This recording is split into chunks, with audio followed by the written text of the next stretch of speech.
दोस्तों, अगर मैं कहूँ कि ये आने वाले वक्त में भारत का सबसे क्रिटिकल, सबसे सेंसिटिव डेटा जमीन पर किसी हेविली गार्डेड बंकर में नहीं बल्कि हमारे सिरों से 500 किलोमीटर ऊपर आसमान में तैर रहा होगा तो कैसा लगेगा? ओह वाह, ये तो सुनने में ही किसी साई-फाई मूवी जैसा लगता है। सही में।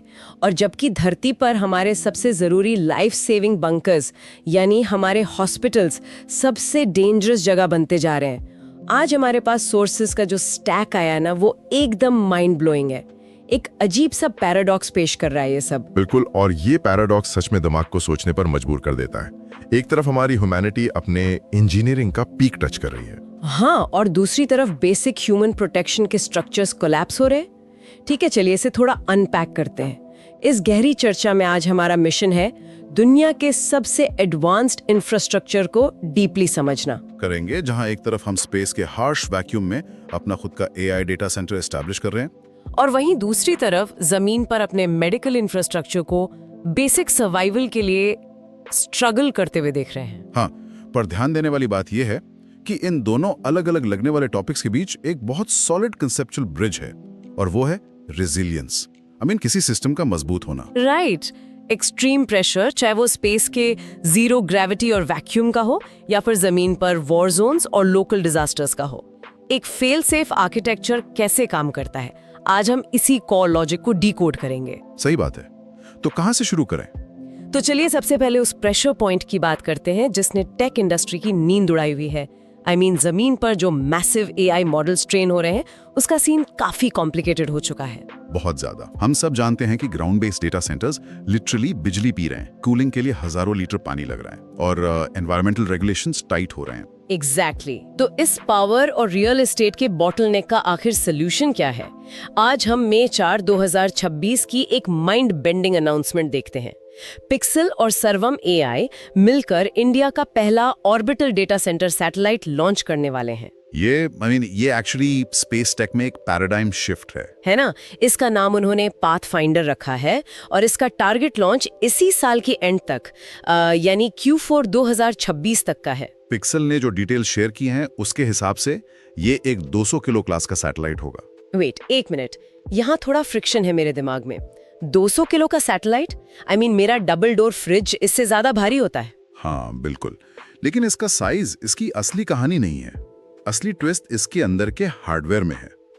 इस छोटे से फ्रेम के अंदर डेटा सेंटर क्लास जीपीयूज लगाए जा रहे हैं। Oh wow! हम उन्हीं हेवी ड्यूटी प्रोसेसर्स की बात कर रहे हैं जो धरती पर फाउंडेशन मॉडल्स को रन करने के लिए बड़े बड़े रैक्स में लगाए जाते हैं। पर उस छोटे से डब्बे को हम डेटा सेंटर कैसे बोल सकते हैं?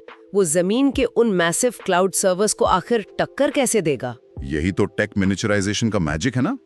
यहाँ गेम रॉ साइज का नहीं है बल्कि कंप्यूट डेंसिटी का है। जमीन पर डेटा सेंटर फैलाना आसान है क्योंकि जगह बहुत है। सही बात है, वहाँ लैंड सस्ती मिल जाती है कहीं भी। एग्जैक्टली। लेकिन स्पेस में हर एक ग्राम पेलोड की कॉस्ट आती है। इसलिए पाथफाइंडर को स्पेसिफिकली एआई इन्फ्रेंस के लिए डिजाइन किया गया है। इसमें पिक्सल का फ्लैगशिप हाइपरस्पेक्ट्रल इमेजिंग कैमरा लगा होगा। अच्छा, हाइपरस्पेक्ट्रल कैमरा आम कैमरा से अलग कैसे होता है? देखिए, जमीन पर एक नॉर्मल कैमरा सिर्फ विजिबल लाइट देखता है, जैसे रेड, ग्रीन, ब्लू। लेकिन हाइपरस्पेक्ट्रल कैमरा इलेक्ट्रोमैग्नेटिक स्पेक्ट्रम के हंड्रेड्स ऑफ नैरो बैंड्स को कैप्चर करता है। ओ, मतलब वो आसमान से बहुत डीप डिटेल्स देख सकता है। बिल्कुल। उससे आप केमिकल लीक्स, मिट्टी की क्वालिटी या क्रॉप हेल्थ का डायरेक्ट केमिकल सिग्नेचर आसमान से देख सकते हैं। ओके, तो हाइपरस्पेक्ट्रल कैमरा ने अर्थ का डिटेल्ड केमिकल डेटा कैप्चर कर लिया, पर आमतौर पर सैटेलाइट्स क्या करते हैं? वो इस मैसिव रॉ डेटा को रेडियो वेव्स के थ्रू वापस ग्राउंड स्टेशन पर भेजते हैं। हाँ, और उसमें घंटों लग जाते हैं। एग्जैक्टली, घंटों लगते हैं और बैंडविड्थ पूरी जैम हो जाती है। फिर जमीन पर बैठे कंप्यूटर्स उसे प्रोसेस करते हैं। इसमें तो रियल टाइम एक्शन लेने का चांस ही खत्म हो गया। सही पकड़ा। और यहीं पर सर्वम एआई के फाउंडेशन मॉडल्स ऑर्बिट में एंट्री मारते हैं। अच्छा, तो मॉडल्स सैटेलाइट के अंदर ही रन होंगे? हाँ, क्योंकि हाइपरस्पेक्ट्रल कैमरा जो टेराबाइट्स का डेटा जनरेट करेगा, उसे धरती पर भेजना एक मैसिव कम्युनिकेशन बॉटलनेक है। इसलिए सर्वम एआई के मॉडल्स उस रॉ डेटा को ऑर्बिट में ही रियल टाइम में प्रोसेस करेंगे। ये हुई ना बात। मतलब रॉ वीडियो भेजने की जगह क्या वो सिर्फ अलर्ट भेजेंगे? एग्जैक्टली सैटेलाइट के डेटा सेंटर क्लास जीपीयूज उस डेटा को एनालाइज करके सिर्फ इनसाइड जमीन पर भेजेंगे।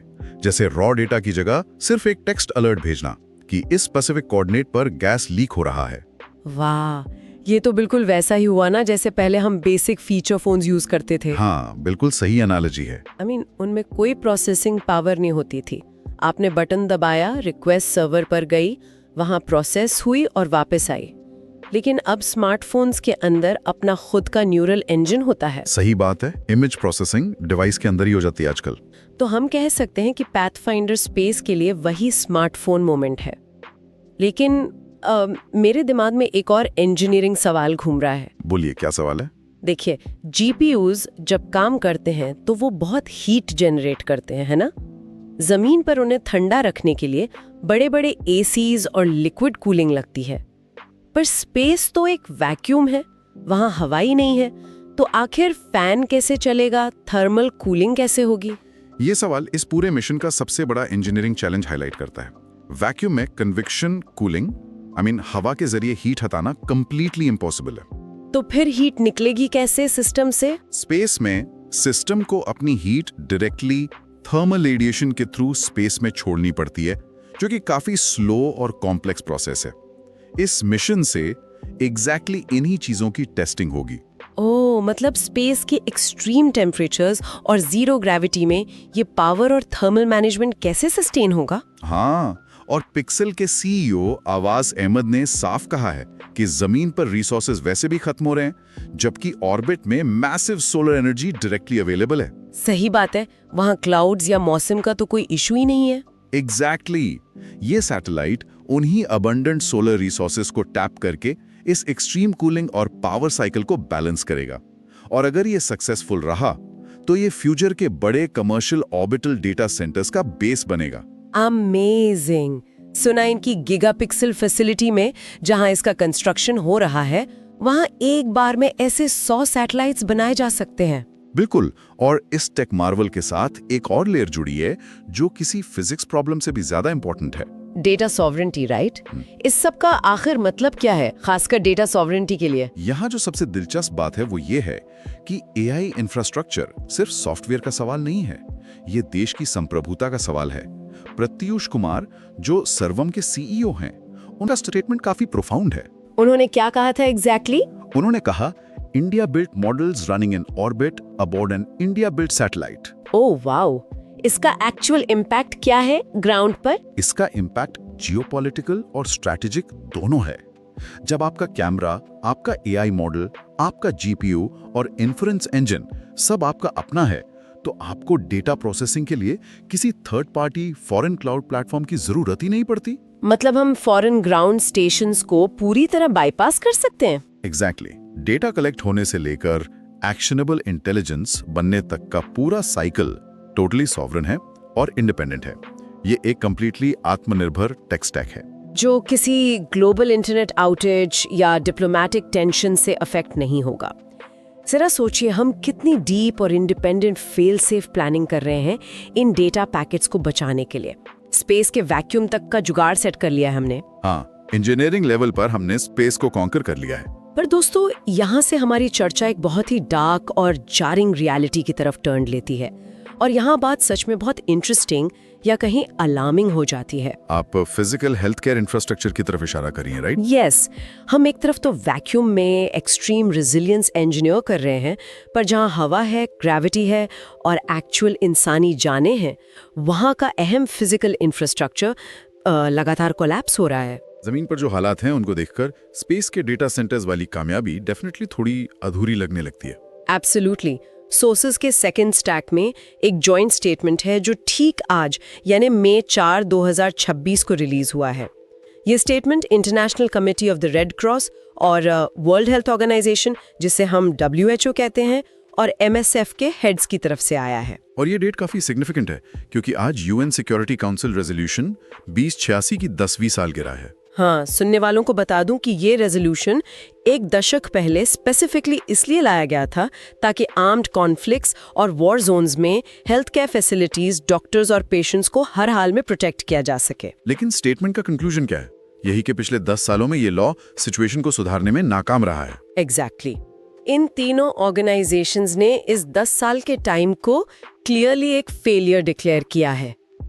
और सुनने वालों, मैं यहाँ एक बात बिल्कुल क्लियर सेट कर देना चाहती हूँ, दुनिया भर में जो जियोपॉलिटिक्स और कॉन्फ्लिक्ट्स चल रहे हैं, हम यहाँ उनके पॉलिटिकल नैरेटिव पर कोई जजमेंट पास नहीं कर रहे हैं। बिल्कुल, हमारा मकसद सिर्फ ग्राउंड फैक्ट्स को देखना है। सही बात है, हम किसी भी पॉलिटिकली चार्ज्ड कॉन्फ्लिक्ट में कोई पक्ष नहीं ले रहे हैं। हमारा फोकस स्ट्रिक्टली और इम्पार्शियली सिर्फ उस डेटा पर है जो WHO और ICRC जैसी ओरिजिनल सोर्सेज ने डॉक्यूमेंट किया है। और उस फेलियर का बेस प्योरली फैक्ट्स और ग्राउंड डेटा पर ही टिका है। अगर हम रिपोर्ट्स को एनालाइज करें तो पैटर्न बहुत क्लियर है। स्टेटमेंट पॉइंट आउट करता है कि यूक्रेन में हेल्थ केयर पर अटैक्स 2025 में 20% बढ़ गए हैं। 20%? ये तो बहुत बड़ा जंप है। हाँ, और अप्रैल 2024 में गाजा का अल शिफा हॉस्पिटल, जो उनका सबसे बड़ा मेडिकल कॉम्प्लेक्स था, वो पूरी तरह से रूइंस में तब्दील हो गया। और पिछले साल जुलाई 2022 में देर अल बला में WHO के ऑपरेशंस कंप्लीटली कॉम्प्रोमाइज हो गए, क्योंकि उनके अपने वेयर हाउसेज जहां उनका स्टाफ शेल्टर ले रहा था, वहां अटैक्स हुए थे, है ना? एग्जैक्टली। तो जब हॉस्पिटल्स और डॉक्टर्स सेफ नहीं होते तो ये सिर्फ ह्यूमैनिटेरियन क्राइसिस नहीं बल्कि क्राइसिस ऑफ ह्यूमैनिटी बन जाता है। सही बात है। ये इंटरनेशनल ह्यूमैनिटेरियन लॉ यानी IHL के टूटने का सबसे बड़ा साइन है। आपको याद होगा WHO का एक रेजोल्यूशन 62.20 भी था 2012 में। मैं थोड़ा भूल रही हूँ, उसका ऑब्जेक्टिव क्या था? उसका प्राइमरी ऑब्जेक्टिव इन अटैक्स को सिस्टमैटिकली डॉक्यूमेंट और रिपोर्ट करना था, ताकि एक एविडेंस बेस बने और बाद में अकाउंटेबिलिटी तय की जा सके। तो यहीं पर तो मेरा सबसे बड़ा सवाल आता है। I mean, अगर 2012 से सिस्टमैटिकली डेटा डॉक्यूमेंट हो रहा है और 2016 में रेजोल्यूशन 2086 जैसा एक इंटरनेशनल लॉ एग्जिस्ट करता है, तो फिर प्रॉब्लम कहाँ है? प्रॉब्लम लॉ में नहीं, उसके इम्प्लीमेंटेशन में है। वही ना, कि अगर कानून मजबूत है तो ग्राउंड पर ये फैसिलिटीज टारगेट्स क्यों बन रही हैं? इन ऑर्गेनाइजेशंस ने साफ लिखा है कि ये लॉ का फेलियर नहीं, पॉलिटिकल विल का फेलियर है। तो इस फेलियर ऑफ पॉलिटिकल विल को ठीक कैसे किया जा सकता है? अगर हम इसको बिगर पिक्चर से जोड़ें तो इस प्रॉब्लम को ठीक करने के लिए यही रेजोल्यूशन 2086 एक एक्शनेबल रोड मैप देता है। रोड मैप मतलब क्या स्टेप्स लेने चाहिए? जैसे डोमेस्टिक लॉज बनाना, मिलिट्री रूल्स ऑफ एंगेजमेंट में इंटरनेशनल लॉज को इंटीग्रेट करना और प्रॉपर रिसोर्सेज एलोकेट करना। मतलब इंटरनेशनल लॉ तब तक पेपर पर है जब तक कंट्रीज उसको अपने लोकल लेवल पर स्ट्रिक्टली लागू ना करें। Exactly.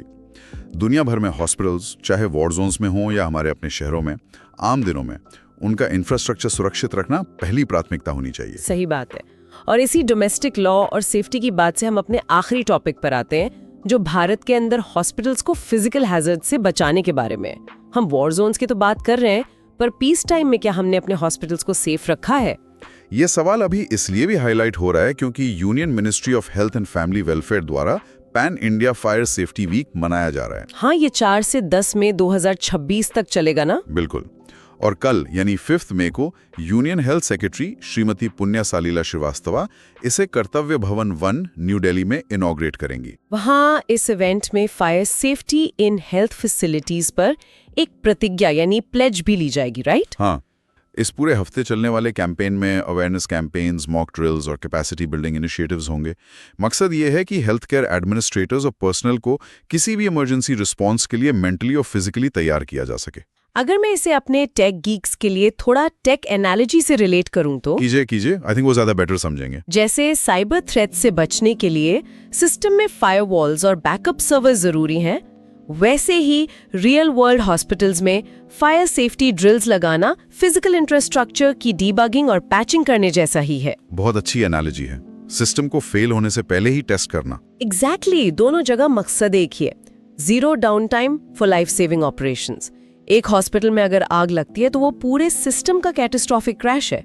ICU, monitors, ventilators, operation theatres, सबका पावर कट हो जाता है। सही बात है। उस डिजास्टर सिनेरियो में बैकअप ऑक्सीजन प्रोटोकॉल्स वैसे ही चलने चाहिए जैसे पेपर पर लिखे हैं। वही तो आज की इस गहरी चर्चा को अगर हम समराइज करें तो हमने एक बहुत ही वाइड स्पेक्ट्रम देखा। बिल्कुल, स्पेस से लेकर ग्राउंड रियलिटी तक। हमने देखा कि कैसे पिक्सल और सर्वम एआई के जरिए इंडिया स्पेस में एक हाई परफॉर्मेंस इंडिपेंडेंट इंफ्रास्ट्रक्चर बना रहा है, पाथफाइंडर के फॉर्म में। और दूसरी तरफ WHO के स्टेटमेंट्स और इंडिया के फायर सेफ्टी वीक से हमने समझा कि ह्यूमैनिटी के सबसे वाइटल इंफ्रास्ट्रक्चर यानी हॉस्पिटल्स को बचाना कितना मुश्किल और जरूरी काम है। चाहे वो ग्लोबली वॉर से हो या लोकली आग से, दोनों ही रेजिलियंस के टेस्ट हैं।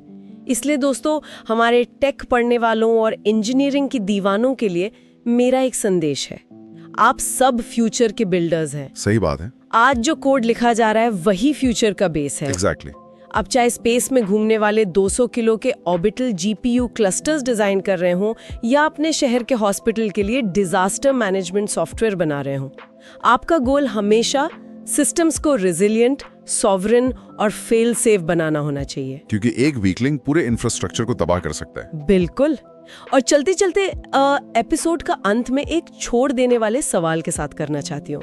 जरा सोचिए दोस्तों, अगर हम आसमान के हार्श वैक्यूम और एक्सट्रीम टेम्परेचर्स में फ्लोटिंग डेटा सेंटर्स की पावर और थर्मल रिक्वायरमेंट्स को मैनेज करने का तरीका ढूंढ सकते हैं, जो कि अपने आप में एक इम्पॉसिबल सा टास्क लगता था। हाँ, तो फिर हम धरती पर अपने ही बनाए गए लाइफ सेविंग हॉस्पिटल्स को पॉलिटिक्स, वॉर और बेसिक फायर हैजर्ड से बचाने के लिए उतनी पॉलिटिकल विल और ऑपरेशनल स्मार्ट्स क्यों नहीं दिखा पाते? ये सच में एक थॉट प्रोवोकिंग पॉइंट है। ये इंजीनियरिंग का प्रॉब्लम नहीं है दोस्तों, ये हमारी सोसाइटी का बग है जिसे फिक्स करना अभी बाकी है। और इस बग को डीबग करने का काम हम सभी को मिलकर करना होगा। बिल्कुल। तो तब तक सोचते रहिए और बिल्ड करते रहिए। हम मिलेंगे आपसे अगली गहरी चर्चा में।